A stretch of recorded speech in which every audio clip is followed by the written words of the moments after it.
So, hey everyone, welcome to this amazing channel. Today, I will describe to you all the levels that exist in generative AI, especially for LLM models.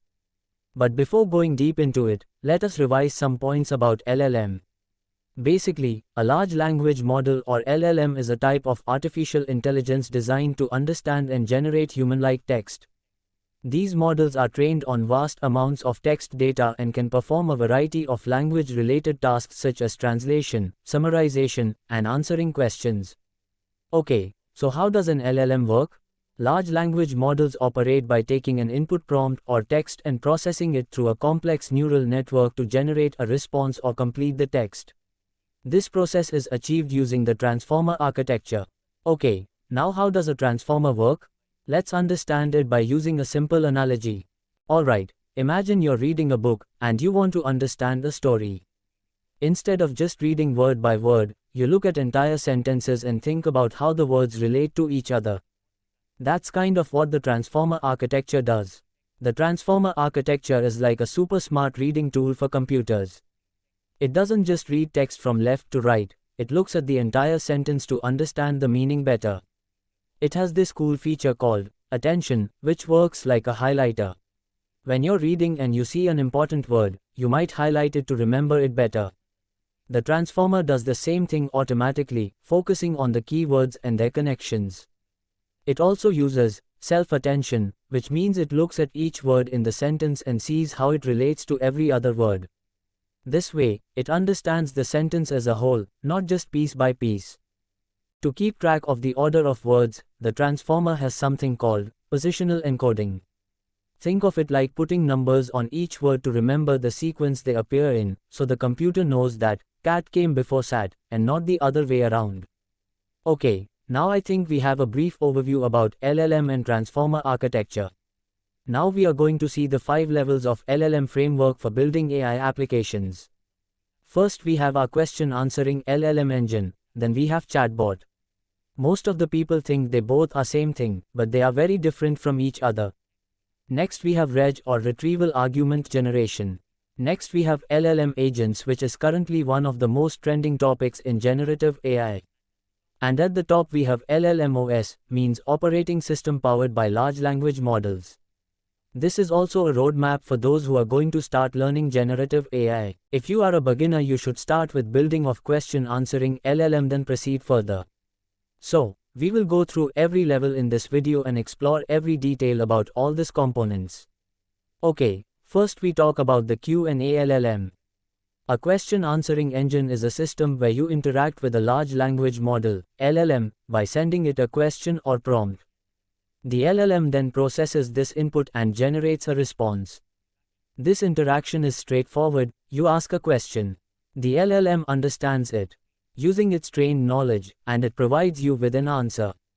Large language models are advanced systems designed primarily for predicting the next words in text, but they have been fine-tuned to interpret human instructions and respond accordingly. For example, if I ask, "What is the capital of India?" the LLM uses its stored information to generate the answer, New Delhi. This simple process sums up how you can use a question answering engine like this one. It's a very simple 3-step process: ask a question or send a message, let the LLM process it, and receive the answer. Now, you'll enhance this application by adding features to build a conversational chatbot. To explain this better, let's move to my next slide for clarity. When discussing LLM, it's important to note that we've moved beyond the stage where an LLM is just a large language model. It offers more than that. To help you understand, I identify 5 components: a question prompt, short-term memory, external knowledge, tools, and extended tools. If you think of these as horizontal aspects, they are the building blocks that expand an LLM vertically. For instance, a question prompt could be, "What is the capital of New Delhi?" You ask this, and the LLM provides the answer. Short-term memory involves remembering ongoing conversations or context, which we call ICL, in context learning. Whatever information you input into the context window becomes the LLM short-term memory. We'll explore these concepts further in the chatbot section. Next, there's external data. You take information from Wikipedia and store it to give to the LLM later. This is your long-term memory. Short-term memory, like a computer's memory, which resets with each new conversation or session. Then there are tools. You allow the LLM to use tools such as calculators, internet access, Python, and terminals. Extended tools expand beyond these capabilities. Now, you should have an understanding of the 5 dimensions in LLM. A prompt, short-term memory, or in-context memory, long-term memory like external data or custom knowledge, tools like calculators in Python, and extended tools that surpass current capabilities. Moving into chatbots, creating a queue in a bot is straightforward. You give a prompt to the LLM, which not utilize short-term memory, in context learning. For example, asking, "What is the capital of India?" results in the LLM answering, "New Delhi." This is how a basic Q&A bot operates. To transform it into a conversational bot, you introduce short-term memory. This involves retaining the conversational history or context. So, what this allows an LLM to do is when you ask, "What is the capital of India?" and it replies, "New Delhi," you can then follow up by asking, "What are some famous cuisines?" At this point, the LLM understands you're referring to New Delhi because that conversation is stored in its short-term memory or in-context memory. The LLM can use this stored context for in-context learning and provide a relevant response. This is how you advance in the hierarchy from building Q&A bot to adding a new dimension like history, transforming the Q&A bot into a chatbot capable of conversing. Chatbots have applications across various fields. They are used in customer support, on websites, and in education, among other areas. Chatbots are highly versatile and find utility in almost every business or domain you can imagine. But you know why chatbots aren't sufficient for many use cases? The answer lies in their limitation to short-term memory alone. For example, if I ask, "What is the capital of India?" and it responds, "New Delhi," the LLM performs well. However, if I ask, "What is the growth rate of my local shop?" the LLM do not provide the answer or provide inaccurate information due to its hallucination. This limitation has become a significant bottleneck in many enterprise use cases. It's not just about accessing internet knowledge or the LLM-trained data. This additional dimension is crucial to making an LLM more than just a basic chatbot. This is where a new technique called retrieval augmented generation comes into play. Retrieval augmented generation involves using external knowledge sources, such as documents or the internet, to enhance the LLM responses. By leveraging this knowledge, the LLM can provide more accurate and contextually relevant answers. At first, we only had the prompt dimension. Later, we added short-term memory, expanding to 2 dimensions. Now, with the addition of external knowledge, we've introduced a 3rd dimension. This places the LLM at the core, surrounded by prompt, short-term memory, and long-term memory. To delve deeper, let's explore retrieval augmented generation and its structure. Additionally, I've shared several instructional videos on creating REG applications, both with and without API keys. If you are interested in developing such applications, you can find the links in the description below. Okay. The LLM is at the center, interfacing with data stored in various formats. This data may be structured, such as in relational databases like RDBMS, or unstructured, like PDF or HTML files. For instance, sales teams often store data in CRM such as Salesforce. Accessing this data typically involves programmatic calls, such as retrieving information from Google Ads or AWS for financial analytics. To integrate this diverse data, we employ methods like structured and unstructured data access, as well as programmatic calls, to gather input and create an index. Similar to how Google indexes web content, this index organizes and streamlines data retrieval. For example, if you provide a document on the growth rate of local shops, when a user asks something about a specific shop's growth rate, then our application do a semantic search between the document and user's query to extract relevant text segments. This extracted text, combined with the user's query, is then processed by the LLM to provide precise and meaningful responses. So, what you are doing is sending a question as a prompt. This prompt includes both the question and the memory. The LLM processes it and sends back the answer. Now, you might wonder, why do I need to store my data externally or in a separate database? Why can't I keep it all in memory? The reason we can't do this, or couldn't do it effectively in the past, is due to something called the context window, or CTX window. The CTX window, or context window, is the internal memory limit of the LLM. For example, many LLM have a context window of 4K or 8K tokens. This means the memory and the question are limited by this context window size. Imagine you have a conversation where the first question takes 2K tokens. Then LLM generates an answer of 1K tokens. The second question and answer take up another 2 and 1K tokens respectively. And the third question takes up 2K tokens. By the time you get to the third question, you are sending not just the third question but also the previous questions and answers.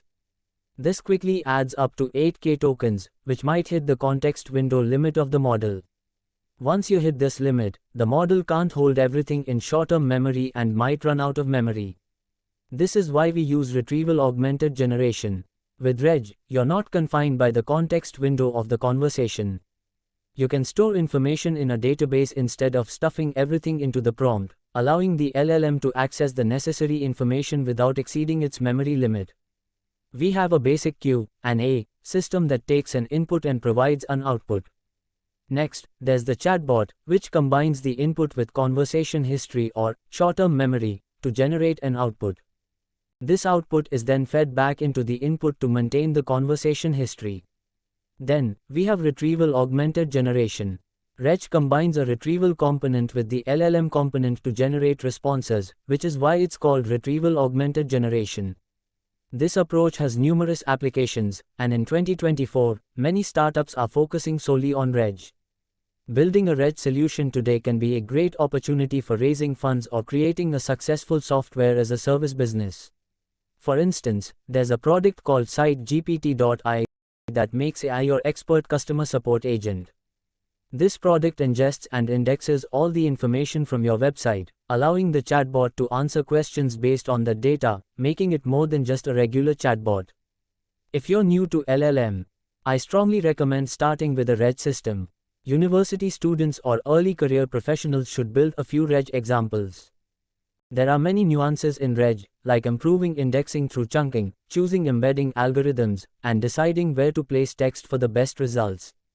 Additionally, there's another aspect of LLM that isn't discussed as much, using short-term memory for classical NLP tasks. This doesn't involve long-term memory but has its own potential. For instance, building a text classification system. In text classification, you provide a sentence and the model determines if it's positive or negative. Another example is categorizing a review. For instance, if a review says, "The movie was amazing and the hero was exceptional," the model can determine if the review is about the actor, director, or the movie itself. This is what text classification model does. We are now entering a very interesting phase that everyone is obsessed with: agents. Recent announcements from Google, Microsoft, and previously OpenAI have all highlighted two important trends. Multimodality means that instead of just chatting with text, you can now interact with AI using images, voice, and videos. You can ask questions through voice and receive responses in speech, or even send videos to interact with the AI.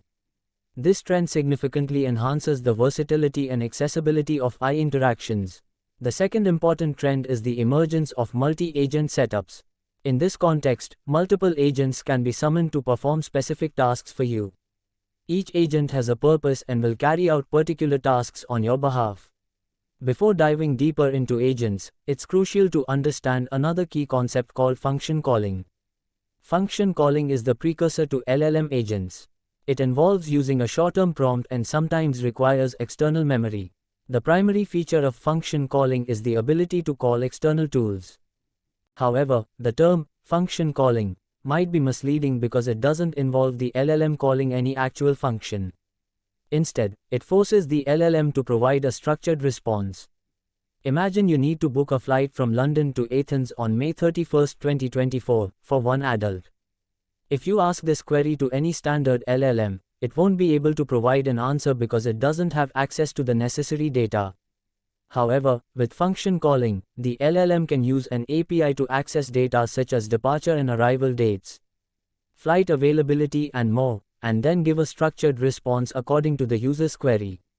In a function call, you have the ability to call a function, and agents are essentially a series of function calls combined with tools. So, what do we have in agents? We have a series of function calls plus tools. I'd like to introduce you to a very interesting solution that can help you understand more about agents. If you've been in the AI world for a while, you might recognize this concept immediately. Baby AGI. Baby AGI was quite popular not too long ago, perhaps less than a year or so. Function calling is the foundation of agents, but what exactly is an agent? If you've seen our pyramid, you'll know that our agent sits right at the top, close to our LLM OS. First, let's define what an agent is. A chatbot, for instance, handles text, images, videos, or other modalities, processing input and providing output. However, an agent goes beyond simply responding with text or images. It triggers actions. An agent combines an LLM with tools and gives them a purpose or goal. This is exactly what Baby AGI did. There are many agents now, but Baby AGI serves as an excellent framework to illustrate the concept. In Baby AGI, there is a task to be completed, and various tools, such as vector databases, are employed. Every agent has a specific purpose: execute a task, return information, or perform an action. Several agent frameworks are popular today, such as Crew AI and AutoGen. These frameworks typically require you to define a role and a goal. Choose an LLM as the backend engine, and then put together a system. By combining these components, you can create a single agent. When you combine multiple agents, you get a multi-agent setup. With agents, people are achieving amazing things. An agent can book your ticket, read and distill information, create notes, or even publish a blog post. You can summon these agents to perform a variety of tasks. Personally, I've spent a lot of time reading about agents because it's becoming clear that they are the next frontier in advancing LLM. While there are many different possibilities, I believe that agents will be a significant factor in the future of automation. If you are looking for a website where you can get all the latest news plus the latest AI tools, you can explore our website called simplifyai.in. Here, you can find things like AI-related magazines, a dedicated section only for trending AI tools, courses, and webinars. I will provide the link in the description for your convenience. Now, let's come to the top of the pyramid, the LLM OS. This concept, inspired by Andrej Karpathy, envisions a large language model at the center of an operating system. Historically, computers were created for simple calculations. Over time, as computation increased and became less expensive, we developed the advanced computers we have today. Karpathy suggests a similar trajectory for LLM, where the LLM is central to the system. At the heart of this vision, the LLM serves as the core. Surrounded by short-term memory, the context window, and long-term memory systems, like Reg. Connected to this are various tools and agents, integrated with the internet and other LLM to form a multi-agent setup. Peripheral devices, such as audio and video inputs, also connect to this system. The goal is to create a comprehensive LLM operating system, integrating all these elements to work towards common objectives. This ambitious vision is still in its early stages, with current implementations focusing on combining LLM with function calling, agents, and multi-agent tools. While not radically different, these initial steps show the potential of an LLM OS. This is the future we are heading towards, though the timeline is uncertain.